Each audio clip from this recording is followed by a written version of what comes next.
আজি বানৰ বিভীষিকা সৃষ্টি হৈছে উজনি অসমত। আজি 10টা দিন অতিক্ৰম কৰাৰ পিছত মই আছোঁ আজি যোৰহাট জিলাৰ মেলেং চাহ বাগিচাত। মেলেং চাহ বাগিচাৰ যিহেতু ইয়াৰ চাহ শ্ৰমিকসকলে যি তেওঁলোকৰ ৰেচন, সেই ৰেচনৰ যিসমূহ তেওঁলোকৰ খাদ্য সামগ্ৰী বানাকান্তৰ বাবে পায়, এই যি 7 দিনীয়া ৰেচন, সেই বানাকান্ত আজি শিৱসাগৰ আৰু নাজিৰা বিভিন্ন এলেকালৈ তেওঁলোকে নিব। ইয়াত মোৰ লগত ইয়াৰ কেইবাজনো ব্যক্তি আছে। আজি যিহেতু আপোনালোকৰ 7 দিনীয়া যি খাদ্য, এই ৰেচন শিৱসাগৰ জিলাৰ বিভিন্ন প্ৰান্তলৈ বানাকান্তলৈ নিব, কি ক'ব? ইয়াৰ পৰা আমি যি আমাৰ চিন্তাধাৰা আমি যোৱা সপ্তাহতে আমি লৈছিলোঁ যিহেতু বিৰুপৰ আৰু বাদলি আপোনাৰ যিকেইটা এলেকাত বান আক্ৰান্ত হৈছিলে, তাত আমি চাইছিলোঁ যে তাত আমাৰ বাগানৰ মানুহ বা আমাৰ অসমৰ মানুহবিলাকে বহুত সমস্যাত ভুগি আছে। সেইবাবে আমি মেলেং চাহ বাগিচা ৰাইজৰ আগত আমি গোটেই প্ৰকাশ কৰিছিলোঁ।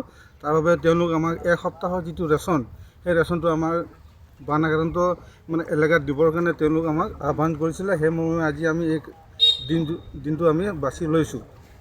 হয়, আৰু নিশ্চয়কৈ আৰু এজন ইয়াৰ যুৱক আছে।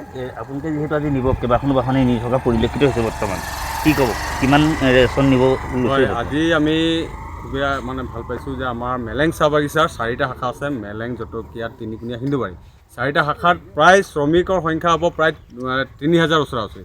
আৰু 3000 শ্ৰমিকৰ তেওঁলোকৰ যি ৰেচনৰ সংখ্যা হ'ব প্ৰায় 5 টনতকৈ অধিক। আৰু সেই ৰেচন তেখেতসকলে আজি এসপ্তাহত যি কৰ্মৰ বিনিময়ত তেওঁলোকে শ্ৰমিকসকলে যি ৰেচন পায়, সেই ৰেচন তেওঁলোকে এসপ্তাহৰ ৰেচনটো তেওঁলোকে বানাক্ৰান্ত ৰাইজলৈ আমাৰ ডনেট কৰিছে। তেখেতসকলে নিজৰ পেট কাটি পেলাই ভাতৰ পেট কাটি পেলাই তেখেতসকলে বানাক্ৰান্তসকলে দিয়াৰ যি চিন্তা কৰিছে, আপোনালোকে নিশ্চয় জ্ঞাত যে আমাৰ চাহ শ্ৰমিকসকল দৈনিক মজুৰি নিচেই কম, 250 টকা। আৰু 250 টকা মজুৰি তেখেতসকলে যি ৰেচন পায় সপ্তাহত, সেই ৰেচন যদি কোনোবা সপ্তাহ নাপায়, কাৰোবাৰ ঘৰত হয়তো চৌকা জ্বলিবলৈ অসুবিধা হয় আমাৰ চাহ শ্ৰমিক ৰাইজৰ। তেনেস্থলতো আমাৰ চাহ শ্ৰমিক ৰাইজে যে এই বানাক্ৰান্ত ৰাজ্যলৈ দিয়াৰ যে যি চিন্তাধাৰা কৰিলে, আৰু আমি যি সহযোগিতা আগবঢ়াই আহিছোঁ, আমাৰ লগত এই বানাক্ৰান্তৰ আমাৰ চাহ শ্ৰমিকৰ লগতে ছেল্ফ হেল্প গ্ৰুপ আমাৰ যিমান এই চাহ বাগিচা অঞ্চলত যিমান ছেল্ফ হেল্প গ্ৰুপ আছে, তেখেতসকলেও এক্সট্ৰাকৈ তেখেতসকলে পইচা সংগ্ৰহ কৰি পেলাই তেখেতসকলে মানুহৰ লাগতিয়াল ফেনাইল হওক, ডেটল হওক বা পেডছ হওক, তেনেধৰণৰ সামগ্ৰী সংগ্ৰহ কৰিছে। আৰু লগতে তেখেতসকলক বিতৰণ কৰাৰ যি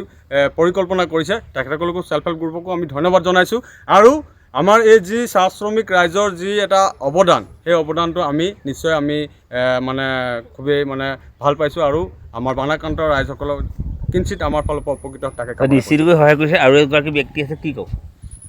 একচুৱেলি আমাৰ বানপীড়িত ৰাইজৰ কাৰণে চবেই সহায় কৰিছে, দেশ বিদেশ সকলো জেগাৰ পৰা সহযোগ আগবঢ়াইছে।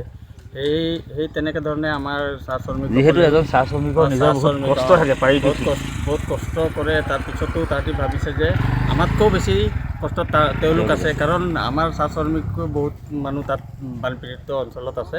গতিকে তাহাঁতি বুজি পাইছে যে আমাতকৈ বহুত বেছি কষ্টত তেওঁলোক আছে বুলি ভাবি সহায় কৰিবৰ কাৰণে তাহাঁতৰ ডোনাৰ্ছটো আগবঢ়ায়। ব্যক্তি আছে, যিহেতু আপোনালোকৰ এই বাগানৰ পৰা যি প্ৰচেষ্টা লৈছে, এই প্ৰচেষ্টাটো এটা মহত্বপূৰ্ণ কাম, কি ক'ব আপোনালোকে? এইটো এটা বহুত মহৎ কাম আৰু এটা দৃষ্টান্তমূলক বুলিয়ে ভাবোঁ। আকস্মিকভাৱে অহা বানত আপোনালোকে গোটেই সমগ্ৰ পৃথিৱী আজি গম পাইছে যে আমাৰ শিৱসাগৰ, যোৰহাট আৰু চৰাইদেউত যিটো এটা বিভীষিকাময় সৃষ্টি কৰিলে, আমি এতিয়া দেখি আহিছোঁ। দেখি পেলাই বিভিন্নজনে আমি এতিয়া খুবেই সুখী, বিভিন্ন জিলাৰ পৰা আহি গোটেই অসমৰ ৰাইজে আহি সহায় কৰিছেহি।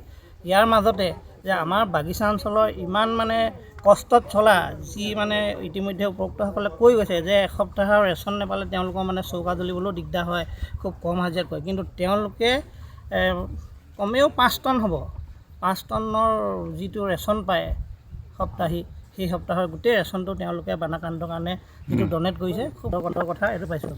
মোক কেমেৰা হৈছে গোটেই পৰিৱেশটো দেখোঁ। ইয়াত যিহেতু কেইবাগৰাকী মহিলা আছে বা প্ৰতিখন গাড়ী আছে, কেইবাখনো গাড়ী বৰ্তমান ৰাওনা হ'লেই। বৰ্তমান গোটেই পৰিৱেশটো মই কেমেৰা সতীৰ্থক দেখুৱাব লাগিব।